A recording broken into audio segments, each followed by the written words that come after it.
Testing. Assalamualaikum warahmatullahi wabarakatuh.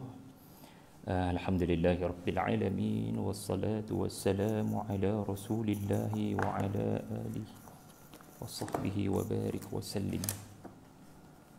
Subhanaka la ilma lana illa ma 'allamtana innaka antal alimul hakim wa la hawla wa la quwwata illa billahil aliyil azim.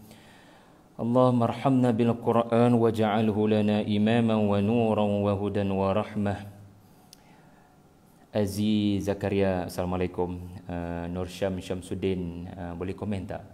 Suara saya okey tak? Suara saya okey tak? Boleh tak komen sepatah sesiapa yang rajin untuk tulis di ruangan komen. Terima kasih banyak-banyak sudi hadir ke Facebook Tadabbur Center di petang Jumaat yang diberkati ini. Saya perlukan satu komen sahaja untuk tulis jelas atau tidak jelas. Terima kasih Puan Syikin Hassan yang baru menonton. Sudi-sudilah berkongsi anda sedang menonton daripada mana. Saya nak tahu jarak anda daripada saya. Terima kasih ya kalau anda sudi menekan butang share dengan tajuk Indahnya Surah Al-Qalam. Saya sarankan saudara-saudari yang boleh untuk menaik ataupun menekan butang share, bukan yang memandu ataupun sedang memasak, untuk sudi-sudilah menekan butang share dengan tajuk Indahnya Surah Al-Qalam. Pada petang ni saya nak berkongsi 4 perkara yang perlu kita kalau boleh lakukan bila pergi ke Pesta Buku Antarabangsa Kuala Lumpur 2022, insya-Allah ya. Saya pun akan ke sana dan mungkin anda yang menonton pada pagi ini, pada petang ni akan ke sana. Hampir 2 tahun ya kita tidak berpesta dalam erti kata hadir ke dalam program yang penuh di dalamnya ratusan ataupun ribuan atau barangkali puluhan ribu buku dengan pelbagai disiplin dan genre. Jadi kita memang rindukan pesta buku dengan skala richernya besar ya, dengan skala yang besar membabitkan penerbit dari pelbagai negeri dan pelbagai negara ya. Jadi izinkan saya untuk berkongsi 4 perkara yang mudah-mudahan menjadi peringatan bersama apabila kita mahu pergi ke pesta buku untuk mencari buku-buku yang kita ingini, insya-Allah. Ya, saya sebut terlebih dahulu 4 perkara tersebut dan saya akan huraikan insya-Allah ya. Bismillahirrahmanirrahim. Yang pertama sekali ya, anda boleh buat 4 huruf kerana ia menggambarkan akronim buku ya, menggambarkan akronim buku. BUKU. Ini sekadar nak memudahkan anda ingat idea yang saya nak sampaikan, insya-Allah. Jadi tulis nombor 1, bahagia dengan kalam pemilik kebahagiaan. Itu nombor 1. Sesiapa yang rajin tu conteng-contenglah di ruangan komentar. Ustaz Afwan Cik Mansur, terima kasih sudi hadir. Rakan-rakan yang hadir daripada Perth, Australia, Nur Aini Muhammad Saleh, Nur Hanim Yusof, terima kasih semua. Nombor 1 sekali saya akan huraikan tentang bahagia dengan kalam pemilik kebahagiaan. Itu adalah B. Manakala yang kedua U. U adalah utamakan ilmu ke atas maklumat. U stand for utamakan ilmu ke atas maklumat. Manakala huruf yang ketiga ataupun huruf K stand for kenal pasti kelemahan sikapmu. Kenal pasti kelemahan sikapmu, kembangkan bakatmu. Itu nombor 3. Dan yang terakhir adalah ukhuwah untuk ubah rakyat Malaysia. Ukhuwah untuk ubah rakyat Malaysia. Itu 4 main point saya yang saya mahu sampaikan selepas saya melihat beberapa intipati dalam kalam Allah Subhanahu wa taala, iaitu surah Al-Qalam. Baik, beberapa fakta penting tentang surah Al-Qalam ya. Ruqayyah Abdul Fattah, Ummi Lida Sanad, ya. Siapa lagi? Sudi-sudi ke berkongsi anda menonton daripada mana? Dan kongsikan pada yang lain juga dengan topik indahnya surah Al-Qalam. Surah Al-Qalam ini ya, saya pun tak hafal ya. Tetapi kita memang kenali surah ini sebagai surah antara yang terawal turun pada Rasulullah sallallahu alaihi wasallam. Surah Al-Qalam adalah surah yang ke-68. Surah yang ke-68 duduk dekat juzuk hujung-hujung, iaitulah juzuk yang ke-29. Sebaik saja selepas surah yang kita baca pada setiap malam. Cuba teka surah apa? Suratul Mulk. So, what's next after Suratul Mulk? Surah Al-Qalam. Dan surah Al-Qalam ini ya antara surah yang terawal turun kepada Nabi di Mekah. Dan surah ini mengandungi 52 ayat dan surah ini bermaksud pena. Al-Qalam artinya pena. Nah, sekarang apa kaitan dengan pesta buku? Apa kaitan dengan pesta buku? Saya terlintas untuk membelik surah Al-Qalam apabila hari ini hari pertama daripada 10 hari pesta buku antarabangsa Kuala Lumpur, kerana saya juga duduk dalam dunia penerbitan dan percetakan. Ya, saya ada syarikat sendiri yang mengendalikan penerbitan dan penghasilan buku-buku. Bukan sekadar dalam dunia penyampaian tetapi dalam dunia printing, dalam dunia kita kena cetak buku. Jadi kita boleh rasai betapa kilang-kilang cetak buku memang kalut yang amat sangat seminggu yang lepas, 2 minggu yang lepas. Ya, boleh dikatakan berlakunya serangan ya mengejut kepada kilang-kilang tertentu ini untuk mengejar tarikh keramat hari ini, hari bermulanya pesta buku.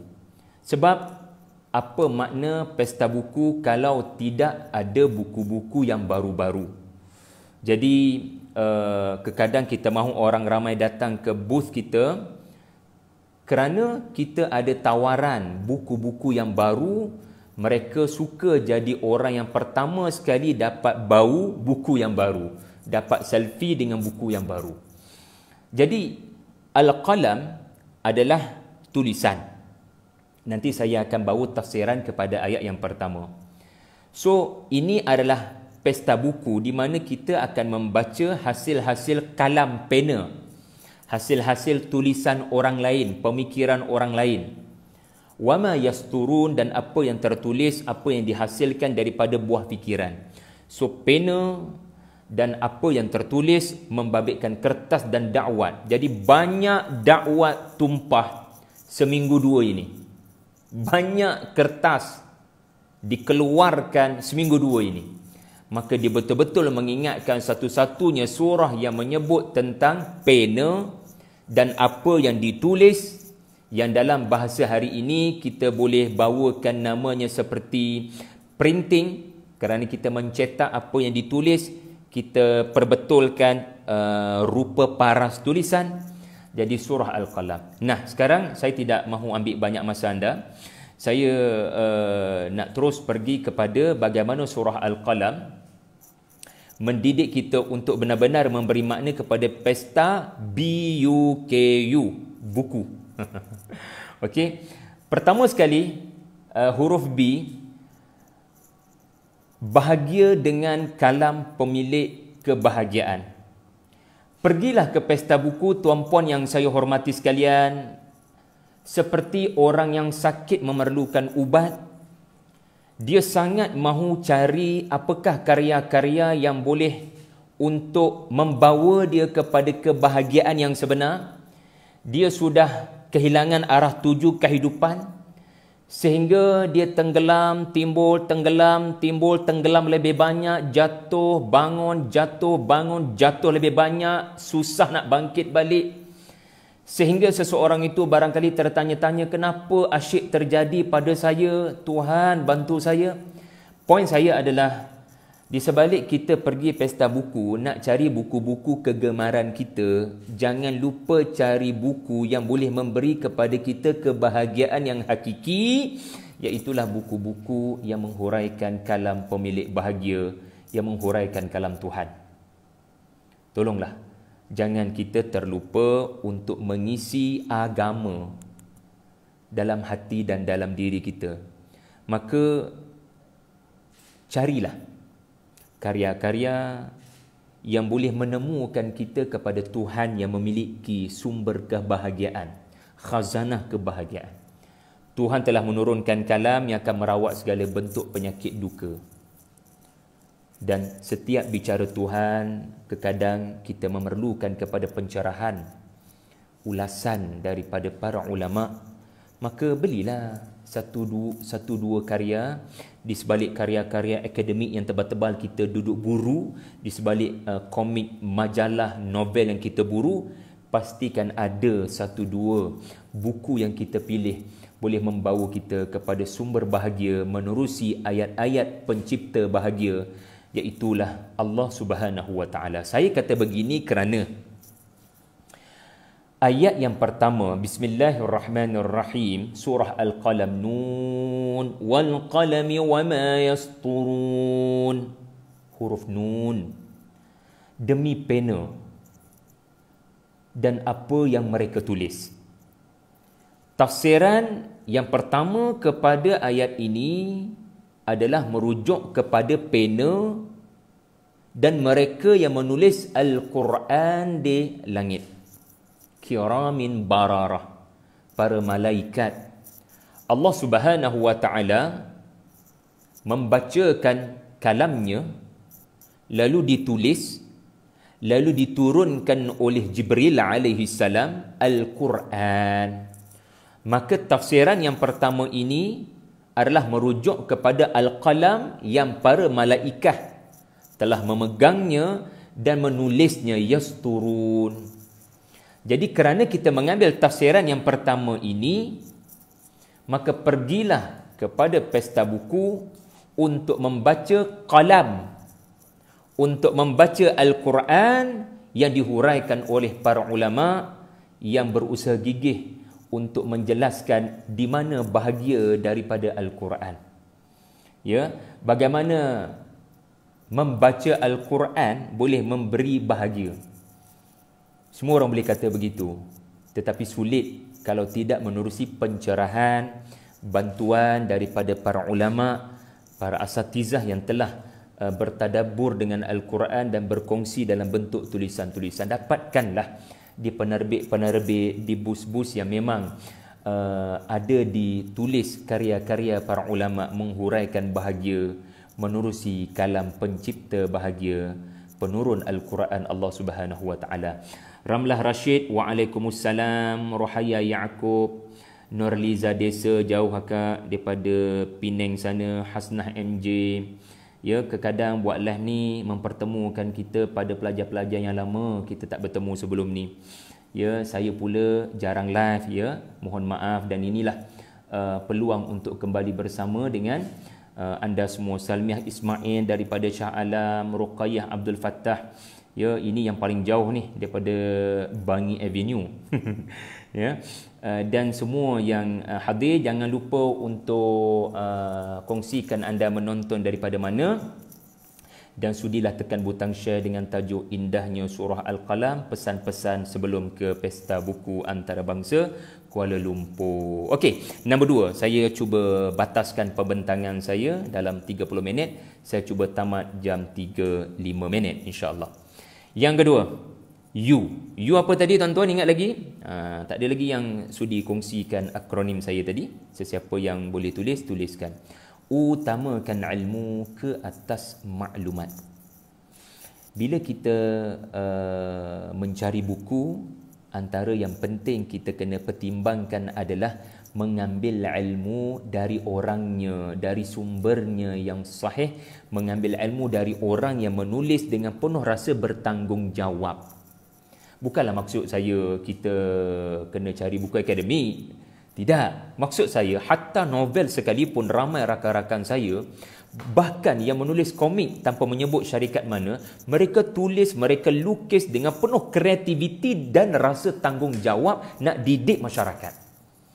Jadi kita, ini juga adalah seruan kepada saya dalam hal-hal kreativiti menulis, ya. maka kita kena ada sifat memberi ilmu kepada masyarakat. Maksud ilmu ya pada saya adalah sesuatu yang menyebabkan kita jumpa tujuan kita hidup. Kita jumpa makna dalam hidup. Kita rasa kita ni ada nilai tertentu dan kita kena perjuangkan nilai itu. Jadi bila sebut ilmu ni kadang dia susah nak jumpa di internet. Sebab dia adalah hasil perahan fikiran yang lama, maka carilah karya-karya yang mana kita tahu latar belakang orang tulis tu. Kita tahu dia memang dalam bidang tu. Kita tahu dia bukan mengambil masa yang sehari dua untuk menghasilkan topik itu. Beli buku, tengoklah latar belakang penulis. Supaya kita boleh rasai dia ni memang menjiwai ya kehidupan kita. So layaklah dia menulis tentang itu dan tentang ini. Kita tak naklah buku yang kita beli itu benda boleh jumpa di internet dengan mudahnya, benda boleh Google. Kita nak biarlah nilai dia mahal dan paling penting tuan-tuan, kita nak buku yang mana sesuatu isu itu diulas oleh penulis yang memang dalam bidang tu. Kita tak nak ya sesuatu isu diulas oleh orang yang latar belakangnya bukan dalam bidang itu. Dia boleh membawa kita kepada barangkali tersalah faham ataupun terlebih faham daripada tahap yang sepatutnya. So, kita kena bijak memilih dan menyaring buku supaya kita memilih penulis yang memang mengulas sesuatu yang dalam bidangnya dan yang tidak mengulas dengan emosi, dengan sentimen, ya, yang tidak ada point sebenarnya, melainkan hanya untuk menyemarakkan kekusutan. Maka kita carilah, kita utamakan ilmu dari sekadar maklumat-maklumat yang kita boleh Google sahaja, buku yang ada nilai. Saya kata begini kerana ini tafsir yang kedua kepada Al-Qalam. Okey? 75 orang yang menonton, ya, Puan Saliza membaca sebagai terapi. Terima kasih Abu Irsyad daripada Durian Tunggal. Wa barakallahu fiik. Siti Hajar Ahmad. Ya, terima kasih. Ya, Kak Lina Sulaiman, Bamboo River line tak clear. Ruqayyah, buku Alam Tara, mana dah?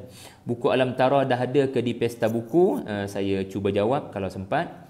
Mungkin tak sempurna. Terima kasih Iman Isa kerana menulis mula 4 persiapan sebelum ke pesta buku, iaitulah buku itu sendiri.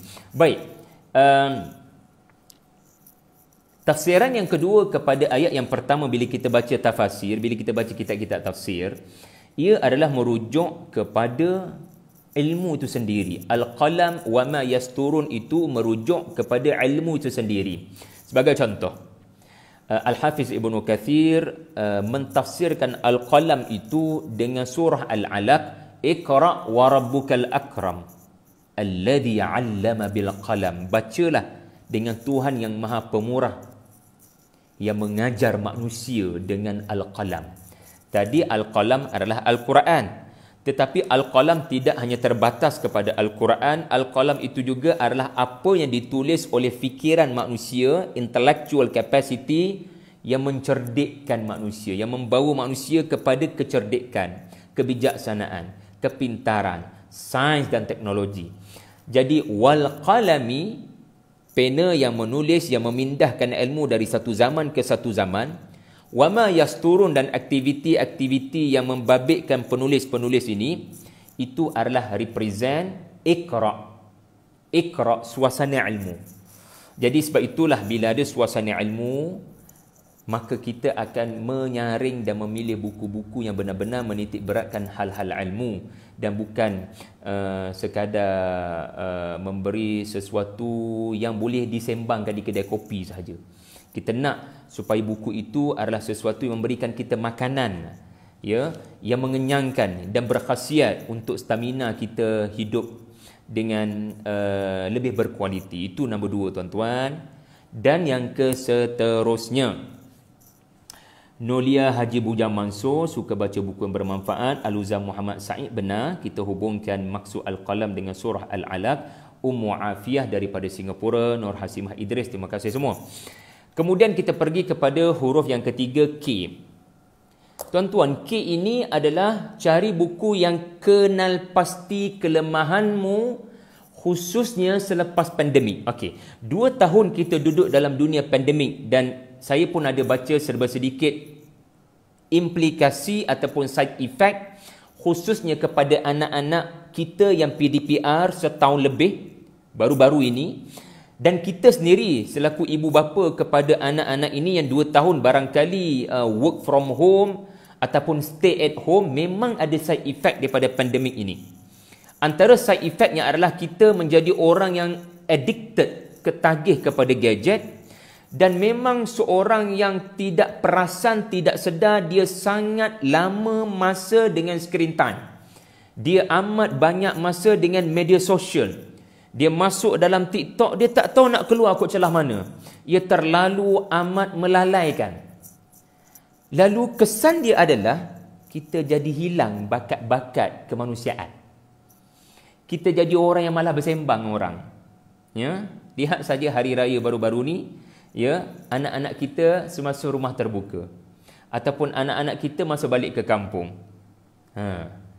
Jadi, adakah kita tidak rasa bersalah kepada hilangnya sikap, contohnya simpati, sikap seperti common sense, sikap seperti prihatin.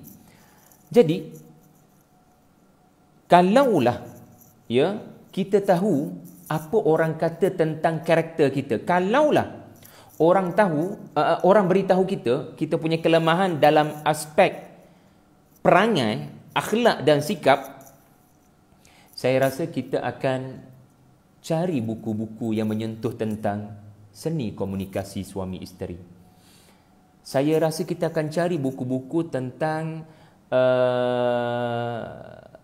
kepimpinan dalam berorganisasi. Sebab kita tahu kita sudah lemah dalam hal itu kerana begitu lama kita duduk di rumah dan kita hilang, kita tumpul skill-skill bercakap dengan orang, skill mendengar apa orang cakap, skill mengendalikan mesyuarat, skill mengendalikan organisasi. Ini antara kemahiran kritikal post-pandemic, kemahiran menjadi manusia. Sebab kita duduk lama di musim pandemik, kita tidak bercampur gaul dengan manusia. Ya, jadi antara buku-buku penting yang kita kena kenal pasti adalah yang menjawab kelemahan kita dari sudut EQ, emotional quotient. Dan kita takkan gairah cari di kedai buku kalau kita tak terima komen daripada orang yang kenal kita. Yang isteri, apa kelemahan abang? Kalau kita jenis orang yang tak terima teguran, kita takkan pandang buku-buku self-help ataupun buku-buku tentang human sciences macam psikologi, komunikasi ini sebagai buku yang penting. Saya sebut begini tuan-tuan kerana dalam surah Al-Qalam, Allah Subhanahu wa taala membawa tentang cerita seorang nabi yang kita pun tak duga muncul di surah Al-Qalam. Dalam ramai-ramai nabi, Allah tamatkan surah Al-Qalam dengan cerita Nabi Yunus alaihi salam. Nabi Yunus yang Allah Subhanahu wa taala didik Rasulullah sallallahu alaihi wasallam agar mengambil teladan daripada Yunus. Fasbir li hukmi rabbik wa la takun ka sahibil hut. Hendaklah kamu sabar dalam perjuangan, ya, dan jangan jadi seperti pemilik ikan nun yang pernah tidak dapat mengurus kesabaran lalu meninggalkan kaumnya dalam keadaan marah. Tuan-tuan, mengurus emosi ataupun cepat marah adalah isu sikap, setuju tak? Cepat marah ni isu sikap. Jadi, bila surah Al-Qalam bermula dengan cerita tentang ilmu, aktiviti penulisan untuk mengembangkan ilmu, dan tadi kita bicara tentang tafsiran Al-Qalam wa ma yasturun adalah Al-Quran yang merupakan sumber ilmu. Dalam surah ini Allah Ta'ala nak sebut ilmu saja tak cukup. Ilmu saja tak cukup. Allah memulakan surah Al-Qalam dengan isyarat kepada kepentingan ilmu menerusi membaca Iqra, sesuatu yang yasturun, yang tertulis. Tetapi surah ini berakhir dengan isu akhlak, isu tak sabar, isu managing your stress, managing your emotional management, stress management. Ada cerita Nabi Yunus, ini menarik. Sekarang ni zaman semua maklumat di hujung jari. Tetapi tanya satu soalan, adakah zaman yang sama manusia semakin beradab? Adakah manusia semakin bersabar? Adakah manusia makin ada common sense? Jadi, dalam surah yang sama Al-Qalam ini juga Rasulullah sallallahu alaihi wasallam dinobatkan sebagai manusia yang paling berakhlak. Bukan akhlak kalau sekadar berada di tikar sejadah. Bukan akhlak kalau sekadar berdoa kepada Tuhan. Akhlak adalah perilaku dengan Allah dan dengan manusia. Nabi dinobatkan dalam surah Al-Qalam, surah yang menekankan tentang penulisan, surah yang menekankan tentang pembacaan apa yang ditulis, tetapi membaca sahaja tidak cukup, membeli buku sahaja tidak cukup kalau tidak mengubah perangai. Jadi post-pandemic population, apa kata satu buku, pandemic population ini sangat kritikal dari sudut kemahiran kemanusiaan. Cara bercakap, cara bersembang, cara mendengar, parenting, psikologi, komunikasi, understanding, team building. Ini perkara-perkara yang sangat kritikal kerana selepas lama kita duduk dalam gua semasa PKP kan. So tak pelik surah Al-Qalam berbicara tentang perihal akhlak. Kembalikan hablum minan nas, kerana Rasulullah wa innaka la'ala khuluqin azim, iaitulah ayat yang keempat. Aluza Muhammad Said, terima kasih. Syahada Razali merumuskan apa yang saya sampaikan, terima kasih. Nur Harlina Sulaiman, para penulis luahkan dengan ikhlas atas lembar kertas dengan bimbingan ilmu. Pilihlah Iqra Al-Qalam, bukan ilmu menyesatkan dan merosakkan. Yes, Aluza Muhammad Said, ada cerita Nabi Yunus, membeli buku saja tidak cukup, perlu kepada perubahan kepada sikap selepas membaca. Okey. Dan akhir sekali, huruf U khusus kepada barisan para penulis dan yang bakal memasarkan buku masing-masing, yang akan ada sesi meet and greet dengan para pembeli. Surah Al-Qalam ini juga mengingatkan kita untuk memanfaatkan pesta buku untuk ukhuwah, untuk saling berbincang dan bersembang demi membawa apa yang terbaik kepada rakyat Malaysia. Bila kita sembang sesama penulis, bukan hanya sembang dengan pembaca buku kita. Ya, bila kita bersembang sesama penulis, bukan hanya dengan pembaca buku kita, kita akan dapat berfikir dengan serius. Kita ni tulis apa sebenarnya untuk rakyat Malaysia? Ini soalan kepada saya sebenarnya.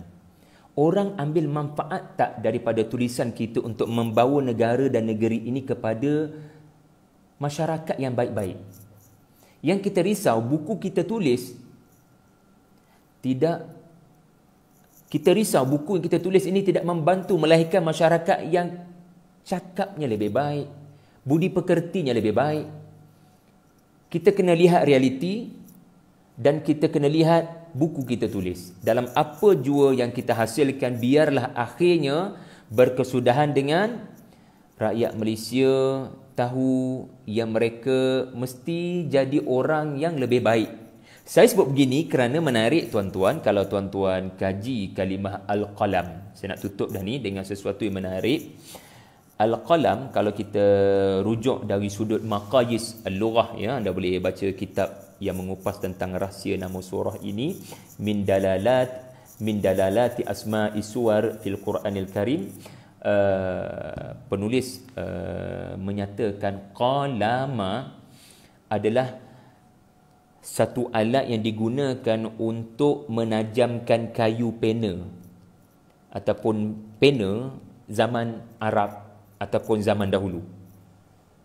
Qalam adalah sesuatu yang digunakan untuk mengasah pena sebelum kita tulis dengan licin dan lancar. Wah, terkejut saya sangka Al-Qalam adalah pena. Tetapi bila baca, qalama itu adalah sesuatu yang juga digunakan untuk memperelokkan kuku. Untuk memperelokkan kuku. dan juga memperelokkan mata pena, seolah-olah ia adalah sharpener. Lalu para ulama yang mengkaji rahsia nama surah ini merumuskan memang surah Al-Qalam bukan hanya cerita pasal pena, tetapi implikasi pena pada menajamkan, memperelokkan, memperbaiki. Sebab bayangkan pensel kita tidak di sharpener. Anda punya tulisan tak cantik, tulisan anda tak cantik, maka Al-Qalam adalah sesuatu yang digunakan untuk memperelok perangai, untuk memperelok tulisan. Subhanallah. Lalu kita tak pelik apabila dalam ayat yang pertama Allah Ta'ala menyebut nun wal qalami wa ma yasturun. Yasturun tadi telah kita ambil tafsiran yang pertama merujuk kepada para malaikat yang menulis di langit.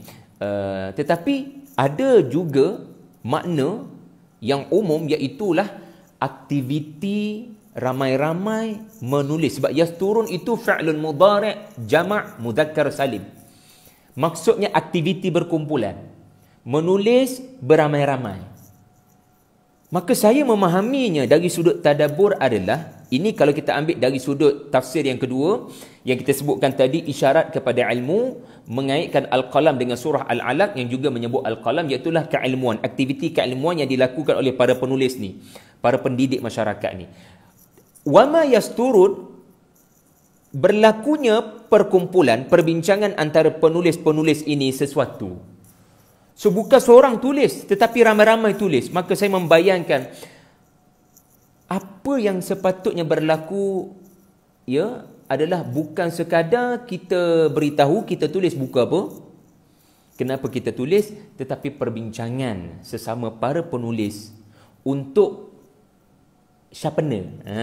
Yang saya sebut tadi tu, untuk al-islah, untuk memperbaiki, untuk memperelok perangai rakyat Malaysia yang kita sayangi ni. Adakah buku kita menjadikan rakyat Malaysia lebih baik perangai, atau buku kita hanya memburukkan lagi perangai rakyat Malaysia? Itu muhasabah kepada saya selaku penulis juga. Apa end product daripada penulisan kita ni? Adakah kewujudan kita dalam industri penulisan ini membawa kebaikan? Benda tu memang tak boleh nak ukur, susah nak ukur kan, tetapi sekadar mengingatkan hati dan diri ini agar memperbetulkan niat kita dalam menulis. Jangan hanya mementingkan keuntungan, jangan hanya mementingkan royalti, tetapi fikir-fikir kesan kepada mengasah. Saya guna istilah sharpener ya, kerana itu kalimah qalama tadi, mengasah perangai masyarakat kepada yang lebih baik. Jadi kita sembang-sembang apa yang patut kita tulis lagi demi masyarakat yang lebih baik. Jadi kalaulah penulis ini terbuka, saya terbuka, kita dengar feedback daripada pembaca dan feedback daripada penulis lain, kita berbincang, insya-Allah kita pasti akan melakukan improvement kepada karya-karya kita yang seterusnya. Dan menarik tuan-tuan, dalam banyak-banyak huruf muqatta'ah, Allah Subhanahu wa taala tidak memulakan surah ini dengan qaf. Allah tidak memulakan dengan 3 huruf. Allah memilih 1 huruf yang hanya Allah Taala saja mengetahui maknanya. Para ulama tidak berani untuk mentakwilkan apakah makna nun, tetapi huruf itu sendiri memberikan simbolik kepada seolah-olah cawan yang kosong, yang sedia untuk terima apa jua ilmu, mendengar dengan teliti apa jua feedback. Anda dalam industri penulisan, apa saranan kepada saya? Anda yang membaca buku saya, apa saranan untuk saya? Pesta buku, kita tidak mahu hanya sekadar beli buku, ataupun penulis bertemu dengan pembeli, tetapi perbincangan agar kita merancangkan misi dakwah untuk memperbaiki rakyat Malaysia, dan akhirnya penulisan itu adalah wasilah dalam kita berdakwah itu sendiri. Jadi saya nampak surah Al-Qalam ini nak menekankan penulisan sebagai satu daripada wasilah dakwah kepada rakyat Malaysia. Jadi tuan-tuan dan puan sekalian, itulah lebih kurang BUKU. Mudah-mudahan dalam tempoh 30 minit ini memberikan manfaat kepada anda. Terima kasih Adrina Hamid, Nurliza Nuruddin, Saliza, Dan kalau ada wakil Tadabbur Center, bolehlah umumkan tentang bagaimana untuk mendapatkan karya terbaru Alam Tara di